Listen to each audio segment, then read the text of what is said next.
नमस्कार विद्यार्थी मित्रांनो, स्वागत आहे आपल्या यूट्यूब चॅनलवर ज्याचं नाव BMS मराठी। तर आजच्या व्हिडिओमध्ये आपण वृक्क म्हणजे किडनी हा ऑर्गन पाहणार आहेत। आपल्याला कसं दिलेलं आहे की आपल्या जे ॲनाटॉमीचा पेपर असणार त्या सॉफ्ट ऑर्गन आपल्याला एक एलिक्युला असणार आहे, त्यामध्ये कसं आपले अदर्स ऑर्गन आहे पण किडनी पण एक ऑर्गनमध्ये येतो, म्हणून त्यामध्ये आपल्याला चान्सेस राहतात की किडनी एलिक्युला यावं। तसंच आणखी काय आहे की मागच्या वर्षीप्रमाणे किडनीवरती आपल्याला ACQ सुद्धा पाहायला मिळू शकतो। तर हे खूप महत्त्वाचं ऑर्गन आहे, आपल्याला ह्या व्हिडिओमध्ये कव्हर करायचं आहे। तर चला व्हिडिओला सुरुवात करूया। आता आपण पाहतो किडनीला आपण काय म्हटलंय, वृक्क। आता आयुर्वेदमध्ये काय वृक्क म्हटलंय। आता वृक्काची आपल्या उत्पत्ती पाहायची, स्थान पाहायचे आणि स्रोत संबंध वगैरे आपल्याला आयुर्वेद पोर्शन करायचं आहे। आता काही विद्यार्थी म्हणत होते सर आपल्याला आयुर्वेदिक लिहिणं गरजेचं आहे का? हो बाळा, आयुर्वेदिक लिहिणं गरजेचं आहे, कारण की आपलं आयुर्वेदला आपले 2 ते 3 मार्क आपल्याला असतात। तर चला व्हिडिओला सुरुवात करूया। आता काय सांगितलं आयुर्वेद पोर्शनमध्ये ते बघूया। काय म्हणजे की आता आचार्य चरक वाष्टांगमध्ये काय सांगितलंय, चरक संहिता नाष्टांगमध्ये काय सांगितलंय की वृक्काचा उल्लेख कोष्टांगामध्ये केलेला आहे। जे वृक्काचा उल्लेख आहे ते कोष्टांगामध्ये केलेला आहे। तसंच काय म्हटलंय की उत्पत्ती कशी, वृक्काची उत्पत्ती कशी झाली, जे रक्त आणि मेद आहे त्याच्या प्रसाद भागापासून आपल्या ह्याची किडनीची म्हणजे वृक्काची उत्पत्ती झाली। तसं स्थान काय म्हटलंय की वृक्काचं काय स्थान सांगितलंय, आचार्य सुश्रुत काय सांगितलं, यांनी एक वृक्क तर वाम तर दुसरे जे वृक्क आहे ते पश्चिम दक्षिण पार्श्व या भागात असतात। तर चक्रपाणी काय म्हणतात की दोन्ही वृक्क कुक्षी प्रदेशी असतात अशा प्रकारे। आता स्रोत संबंध पाहायचा आपल्याला काय सांगितलंय, जे मेद व स्रोतस आहे हे मूळ स्थान आहे वृक्काचं। आता मॉडर्न पार्ट बघतोय आपण। आता मॉडर्न पार्टमध्ये काय दिलं आपलं की जी किडनी आहे त्याचं सिनोनिम्स काय दिले, रिनस आहे, नेफ्रॉन आहे, नेफ्रायटिस आहे अशा प्रकारे। आता इंट्रोडक्शन पाहतोय आपण या ऑर्गनचं। आता किडनीचं आता काय सांगितलंय, a pair of excretory organ. आणि त्यानंतर काय सांगितलं, इज सिच्युएटेड म्हणजे काय म्हटलं, पेअर ऑफ एक्सक्रेटरी ऑर्गन आहे हा, म्हणजे जोडीत असतो पेअरमध्ये। तसं सिच्युएटेड कुठं असतो हा, पोस्टेरियर ॲब्डोमिनल वॉल। तसं ॲब्डोमिनल वॉलच्या मागं, तसं on each side of vertebral column म्हणजे आपला हे व्हर्टिबल कॉलम त्याच्या ऑन इच साईडला असतो तो। नंतर काय सांगितलंय, बिहाइंड पेरिटोनियमच्या मागे। त्यानंतर काय म्हणतात, आता लोकेशन काय सांगितले, जी या लोकेशन एक सिंपल ट्रिक ध्यानात ठेवायची की काही असं आपलं जे 9 रिजन असतात त्यामध्ये काय सांगितलंय की हायपोकॉन्ड्रियम, त्यानंतर इपिगॅस्ट्रियम, त्यानंतर अम्बिलिकल म्हणजे मधला पार्ट, आणि त्यानंतर लंबार रिजन जे ही साईड असे चार जे आपले रिजन आहे त्यामध्ये आपल्याला ही किडनी हा ऑर्गन पाहायला मिळतो। आता पाहायचं आपल्याला काय, आता काय सांगितलं फंक्शन आहे। आता काय द रिमूव्ह काय करतो, किडनी काय करतो, रिमूव्ह करतो वेस्ट प्रोडक्ट ऑफ मेटाबॉलिझमचं वेस्ट प्रोडक्ट रिमूव्ह करतो। तसं excess of water and salt from the blood and maintain the pH।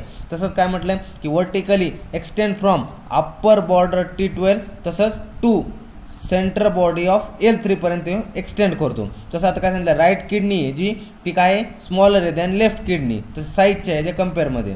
नंतर जर पाहायला गेलं तर पुढं काय म्हटलंय की जी राईट किडनी आहे ती little near to the median plane than the left kidney. म्हणजे कशा प्रकारे म्हटलंय, जी आपली राईट किडनी असती ही अशी ही वर किडनी सांगतो की आता ही किडनी आपली ही असा प्लेन आहे, आणि आपली किडनी जी राईट किडनी आहे ती little near to the median plane, जे बॉडीचा मेडियन प्लेन आहे त्याच्या अगदी जवळ अशी म्हटली दॅन लेफ्ट किडनी। अशा प्रकारची लेफ्ट किडनी सॉरी या डायग्राम थोडं हे झालं की जी राईट किडनी आहे ती अशी लिटल नियर असती दॅन लेफ्ट किडनी अशा प्रकारे म्हटले।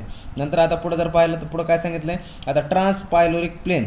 आता ट्रान्सपायलोरिक प्लेन जर पास केला तर राईट किडनी आणि लेफ्ट किडनीमधून तर आपल्याला काय मिळतं की राईट किडनीवरून गेला तर जे अप्पर पार्ट आहे हायलसचा म्हणजे किडनीचा तिथून जातं, अप्पर ऑफ हायलसपासून जातं।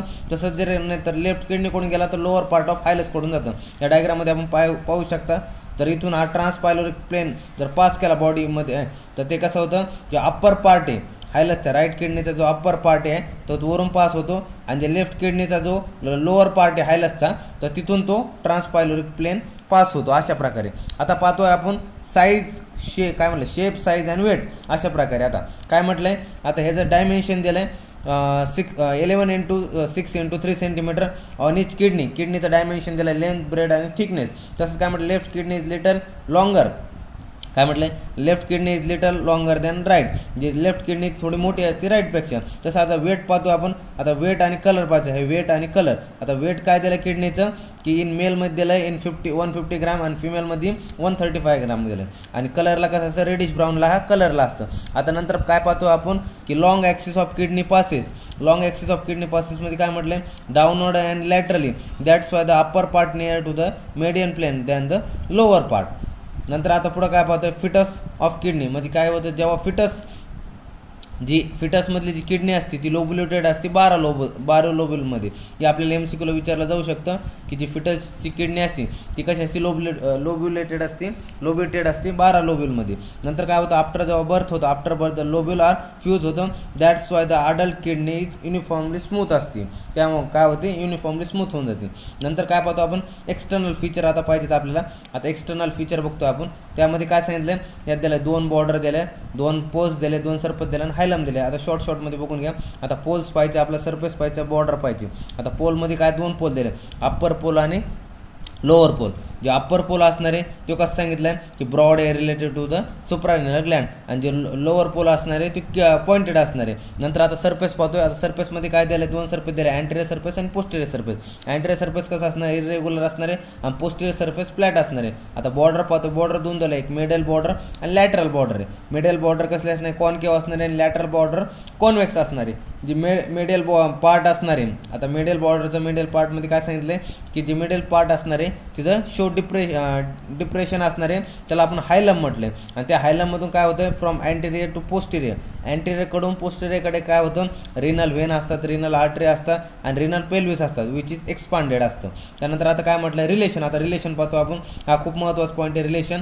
आता त्यामध्ये काय सांगितलं, रेट्रोपेरिटोनियल ऑर्गन, हा म्हणजे हा काय रेट्रोपेरिटोनियल ऑर्गन आहे. तसं काय कॉमन टू दोन्ही किडनीसाठी आता रिलेशन कॉमन असणार आहे. ते कोणकोणते कॉमन असणार, upper part of each kidney, दोन्हीचा जो अप्पर पार्ट असणार आहे त्यात काय असणार आहे, त्यात सांगितलं सुप्रारिनल ग्लँड असणार आहे. नंतर जो काय म्हटलंय की जे काय lower part of each kidney, जे लोअर पार्ट ऑफ इच किडनीचा त्यामध्ये काय पाहायला मिळतं आपल्याला, 2.5 सेंटीमीटर अबो इलियाक क्रेस्ट असणार आहे. नंतर काय म्हणलंय की जी मिडियल बॉर्डर असणार आहे, दोन्ही किडनीची मिडियल बॉर्डर असणार आहे, तिथं काय असणार आहे, अबोला आणि बिलोला. अबोला काय असणार आहे, अबोला असणार आहे की सुप्रारिनल ग्लँड, आणि बिलोला असणार आहे युरेटर.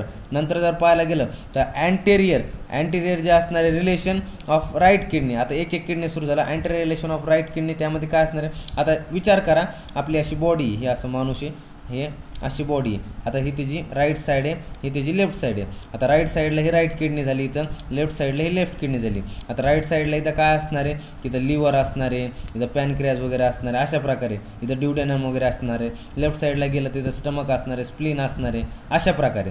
आता तेच बघतो आपण, म्हणजे अँटेरियर रिलेशन म्हणजे पुढचे रिलेशन काय किडनीचे पुढे. आता ते बघतो आपण काय काय सांगितलं अँटेरियर रिलेशन किडनीचे, की राईट सुप्रारिनल ग्लँड असणार आहे, लिव्हर असणार आहे, सेकंड पार्ट ऑफ ड्युडेनम असणार आहे, हिपॅटिक फ्लेक्झर ऑफ कोलन असणार आहे, आणि स्मॉल इंटेस्टाईन असणार आहे. तसं जर इकडे पाहायला गेलं तर anterior relation of left kidney, आता तेच सांगितलं आहे अँटेरियर रिलेशन ऑफ लेफ्ट किडनीमध्ये काय सांगितलं आहे की लेफ्ट सुप्रारिनल ग्लँड असणारे, स्टमक असणारे, स्प्लीन असणारे, स्प्लिनिक वेसल्स असणारे, splenic flexure of descending colon असणारे, पॅनक्रियाज असणारे, आणि जेजुनम असणारे, अशा प्रकारे. आता नंतर जर पाहायला गेलं तर ही डायग्राम मस्ट आहे. तुम्हाला जर एलेक्युला जर वगैरे असे जर विचारला तर ही डायग्राम तुम्हाला काढून यायची. या डायग्राममध्ये काय दिलं हे बघा, आपण बघूया. इथं द्याला हे ड्युडेनम वगैरे दिला, वर सुप्रारिनल ग्लँडचं रिलेशन दाखवलं, त्यानंतर हा हिपॅटिक एरिया दाखवला मधला, त्यानंतर हा कोलिक एरिया दाखवला, नंतर हा जेजुनल एरिया दाखवला. तसंच इकडं पाहिलं त्याच हे किडनीमध्ये काय दिलं, लेफ्ट किडनीमध्ये सुप्रारिनल दाखवला एरिया, त्यानंतर गॅस्ट्रिक एरिया दाखवला, स्प्लिनिक एरिया दाखवला, पॅनक्रेटिक एरिया दाखवला, कोलिक एरिया दाखवला, तसंच जेजुनल एरिया पण दाखवलेला आहे, अशा प्रकारे. आणि अँटेरियर रिलेशन ऑफ किडनी दाखवलेलं आहे दोन्ही किडनीचं.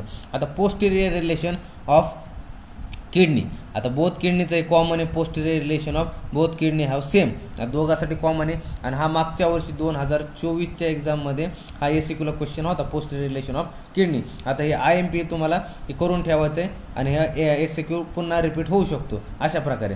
आता यामध्ये काय दिलं, आता ह्या एकाच डायग्राम थ्रू तुम्हाला पूर्ण समजून सांगतो मी. आता पोस्टेरियर रिलेशन आहे, आता ही किडनी आहे, या किडनीच्या बॅक साईडला इथं डायफ्रामचं हे असतं, त्यानंतर पुढं पाहायला गेलं 12th रिब असते. त्यानंतर हे बघा, आता इथं जर पाहता तर इथं 2 हे काय लिगामेंट असतात, ह्या 2 लिगामेंट आहे. आता ह्या साईडची कोण आहे, ही मीडियन आर्क्युएट लिगामेंट आणि लॅटरल आर्क्युएट लिगामेंट. नंतर जर पाहायला गेलं तर जे साईडला हे आले ते काय सबकोस्टल व्हेन अँड नर्व्स असतात त्या. नंतर जर पुढं खाली पाहायला गेलं तर हे जे खाली आहे, खालच्या साईडला इथं काय इलिओ हायपोगॅस्ट्रिक नर्व्स असते, त्याच्या जर खाली जर ही गेली ती कोणची नर्व आहे, इलिओ इंग्युएल नर्व असते. त्यानंतर ह्या साईडला जर आलं तर इथं मधला जो एरिया आहे ह्या 2 नर्वच्या मधला, तेव्हा का क्वाड्रॅटस लॅम्बोरम हा एरिया आहे. त्यानंतर जर मधात खाली जर गेलं तिथे एक डॉट लाईक स्ट्रक्चर दिसणं आपल्याला, ते काय असतं सॉस मेजरचं हे असतं, स्ट्रक्चर। आणि इथं नंतर जर पुढं पाहायला गेलं तर हे जो एरिया आहे इथं हा मधला जो एरिया आपल्याला पाहायला मिळतो सबकॉस्टल व्हेसल अँड नर्व आणि दुसरं काय म्हटलं इलिओ हायपोगॅस्ट्रिक नर्वच्या मदत त्याला काय म्हटलं ट्रान्सवर्स ॲब्डॉमिनस अशा प्रकारे हे नर्व आपण एवढं इथं नाव दिलेलं आहे। तर अशा प्रकारे पूर्ण हे रिलेशन हेच दिले। आता तेच बघूया काय सांगितलं पोस्टर रिलेशन ऑफ किडनी। फक्त तुम्हाला एवढा डायग्राम म्हणून ध्यानात ठेवायचं आहे आणि डायग्राम काढून यायची जर क्वेश्चन वगैरे जर पुन्हा रिपीट झाला तर या डायग्रामवरच पुन्हा पोस्टर रिलेशन आहे सांगितल्याप्रमाणे diaphragm median and lateral arcuate ligament नंतर सॉस मेजर क्वाड्रेटस लॅम्बोरम नंतर काय म्हटलं ट्रान्सवर्स ॲब्डॉमिनस नंतर सबकॉस्टल व्हेसल सबकॉस्टल इलिओ हायपोगॅस्ट्रिक त्यानंतर इलिओ इंग्युएल नर्व्स अशा प्रकारे हा पूर्ण आपण काय पाहिलं पोस्टर रिलेशन पाहिलेलं आहे। अशा प्रकारे पूर्ण पोस्टर रिलेशन ऑफ किडनी आपण पाहिलं आहे। आता खाली बघतोय आपण काय सांगितलं कवरिंग ऑफ किडनी हे आपलं खूप IMP कवरिंग ऑफ किडनी। आता यासाठी आपण एक ट्रिक बनवली होती काय बनवली होती की FP²R खूप महत्त्वाची ट्रिक होती। एफ मध्ये काय होतं की फायब्रस कॅप्सूल दोन पी आहे ना ते पेरिरिनल दुसरं काय पेरिरिनल दुसरं काय की पॅरारॅनल फॅट वगैरे पॅरारॅनल आणि दुसरं रेनल फेशिया अशा प्रकारे। आता एक एक बघूया कवरिंग ऑफ किडनी। आता त्यामध्ये आपण बघतोय आता एक एक काय फायब्रस कॅप्सूल F फॉर दुसरी पेरिरिनल और पेरिनेफ्रिक फॅट दुसरं रेनल फेशिया त्यानंतर काय पॅरारॅनल फॅट और पॅरानेफ्रिक बॉडी अशा प्रकारे। आता एक एक बघूया आपल्याला पाहायचं। आता एक एक मध्ये काय फायब्रस कॅप्सूल आपल्याला 4 कॅप्सूलचे नाव आहे हे बघा 4 आहे कोणती फायब्रस कॅप्सूल पेरिरिनल फॅट त्यानंतर रेनल फेशिया आणि पॅरारेनल फॅट अशा प्रकारे। आता एक एक बघूया काय सांगितलं जी फायब्रस कॅप्सूल आहे ती सांगितली थिन मेम्ब्रेन आहे which is closely invest the kidney lines renal sinus जसं normally it can be easily stripped it from kidney म्हणजे किडनीपासून आपण नॉर्मली इझिली वेगळी करू शकतो। तसंच पेरिरिनल काय सांगितलं फॅट जे कसे बनले असते ॲडिपोस टिश्यून असते आणि आउटसाइड फायब्रस कॅप्सूल जे फायब्रस कॅप्सूलच्या बाहेरून असते। नंतर काय म्हटलं थिकेस्ट बॉर्डर ही नंतर and it fills up the extra space in renal sinus. नंतर जे पाहतो आपण तिसरीला पाहतोय त्याला रेनल फेशिया म्हटलं त्यात दोन लेअर असतात अँटेरियर आणि पोस्टेरियर। नंतर पॅरारेनल फॅट पाहतो त्यानंतर काय सांगतं variable amount of fat lying outside the renal fascia. नंतर मोर अबंडंट पोस्टेरियरली असते towards the posteriorly lower pole of kidney lower of pole किडनीच्या बॅक साईडला आपल्याला जास्त पाहायला मिळते पोस्टेरियर साईडला। नंतर काय म्हटलं fills of the paravertebral gutter from cushion for kidney अशा प्रकारे। आता खाली पाहतोय फॉर्म्स क्युशन म्हणजे पॅरारेनल जे फॅट आहे ते काय करतं फॉर्म्स करतं क्युशन फॉर किडनीसाठी क्युशन म्हणून फॉर्म करतं। आता आपण पाहतोय पुढे ब्लड सप्लाय। आता ब्लड सप्लाय खूप महत्त्वाचं आपला ब्लड सप्लाय पाहायचा आहे। आता ब्लड सप्लायची पण एक ट्रिक आहे तुम्हाला नंतर सांगतो त्या अगोदर जाणून घ्या ब्लड सप्लाय काय। आता ॲब्डोमिनल आयोर्टा ॲट L2 लेवल नंतर काय त्यापासून पुढे जातं ब्लड रेनल आर्टरीकडे जातं नंतर 5 सेगमेंटल आर्टरी नंतर ईच सेगमेंटल आर्टरी त्यानंतर काय लोब्युलर आर्टरी त्यानंतर इंटरलोब्युलर आर्टरी आर्क्युएट आर्टरी इंटरलोब्युलर आर्टरी त्यानंतर पुढे गेलं तर आफ्रेंट आर्टेरियोल त्यानंतर ग्लोमेरुलस त्यानंतर इन्फ्रेट आर्टेरियोल अशा प्रकारे। नंतर जर पुढं पाहायला गेलं तर पुढं काय सांगितलंय की पुढे दिलं आहे peritubular plexus intertubular vein arcuate vein नंतर lobular vein segmental vein 5 segmental vein renal vein आणि इन्फेरियर व्हेन केव्हापर्यंत असं ब्लड सप्लाय नंतर टुवर्ड्स द हार्टकडे असा पूर्ण ब्लड सप्लाय होतो। आता एक एक ध्यानात ठेवायची ट्रिक सांगतो। आता ॲब्डोमिनल आयोर्टा ॲट L2 लेवल नंतर ध्यानात ठेवायचं रिनल आर्टरीकडे आलं नंतर 5 सेगमेंटल आर्टरी त्यानंतर तेच पुढे ध्यानात ठेवायचं की इच सेगमेंटल आर्टरी होऊन गेलं। त्यानंतर पुढे पाहायला गेलं तर लोब्युलर आर्टरी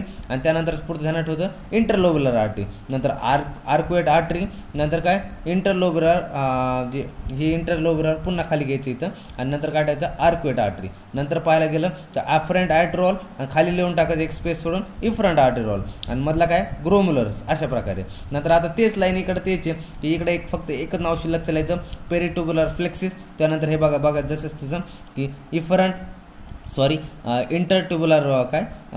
इंटरट्युबुलर व्हेन इथं आर्टरी ते इकडे व्हेन त्यानंतर इकडे आर्क्युएट आर्टरी तर इकडे आर्क्युएट व्हेन त्यानंतर इकडे काय फक्त ही एक आपल्याला इंटरट्युबुलर आर्टरी एकदा मिस करायचं फक्त नंतर ते इथं लोब्युलर व्हेन लोब्युलर आर्टरी ते लोब्युलर व्हेन त्यानंतर ही काय इकडे ईच सेगमेंटल आर्टरी इथं सेगमेंटल व्हेन तशा प्रकारे इथं 5 सेगमेंटल आर्टरी तर 5 सेगमेंटल व्हेन त्यानंतर रिनल आर्टरी ते इकडे रिनल व्हेन आणि नंतर शेवटी इन्फेरियर व्हेन कावा अशा प्रकारे पूर्ण अशी ट्रिक होती एकदम सिंपल वेमध्ये हे एक साईडवरून तुम्हाला पूर्ण ही दुसरी साईड पाठवून देईल अशा प्रकारे। आता खाली पाहतोय आपण काय आता लिम्फॅटिक ड्रेनेज नर्व सप्लाय आणि ते पाहतो आपण। आता काय पाहायचं आपल्याला लिम्फॅटिक ड्रेनेज नर्व सप्लाय। आता लिम्फॅटिक ड्रेनेजमध्ये काय सांगितलं आहे की इन लॅटरल आयोटिक नॉट्स त्या नोट्स लॅटरल आयोटिक नोट्स असते. त्यानंतर काय म्हणते नर्व सप्लायमध्ये सप्लायड बाय रिनल फ्लेक्सिसनी नर्व सप्लाय होतो. त्यामध्ये आता सिम्पॅथॅटिकमध्ये असते T10 to L1 mainly vasomotor असते. त्यानंतर ॲफरंट जी नर्व असते by of kidney belong to T10 to T12 पर्यंत. MCQ तुम्हाला विचारलं जाऊ शकतं की ॲफरंट जी नर्व असते किडनी ती बिलॉंग टू कोणती असते T10 to T11 पर्यंत. त्यानंतर मेनली सिम्पॅथॅटिकची कोणती असते T10 to L1 पर्यंत कोणती असते व्हॅसोमोटर असते. आता खाली आपण तेच आत्ता ब्लड सप्लाय पाहिल्याप्रमाणे हे ब्लड सप्लाय होता. आता अशा प्रकारे हे पूर्ण आपलं किडनीच होतं. आता यामध्ये काय किडनीचं आपण क्लिनिकल ॲनाटॉमी ॲड केलेलं नाही आहे, पण ह्या पूर्णप्रमाणे हे पूर्ण किडनीचं आपण हे सॉफ्ट ऑर्गन पाहिलं आहे. अशा प्रकारे जर आला LQ वगैरे तर पूर्णप्रमाणे तुम्हाला आयुर्वेदिक वगैरे पाहायचं आहे आणि त्या आयुर्वेदिक लिहून त्यानंतर मॉडर्नचं लिहायचं आहे अशा प्रकारे. आणि त्या शेवटी तुम्हाला क्लिनिकल ॲनाटॉमी ॲड करायचं आहे, त्या ज्याचे तुम्हाला शेवटी 2 मार्क असतात पेपरमध्ये अशा प्रकारे. तर कोणाला काही नोट्स घ्यायचे असेल तर स्क्रीनशॉट घेऊ शकताय तुम्ही, आणि नाहीतर नोट्स आपल्या टेलिग्राम चॅनलवरती तुम्हाला भेटून जातील. धन्यवाद.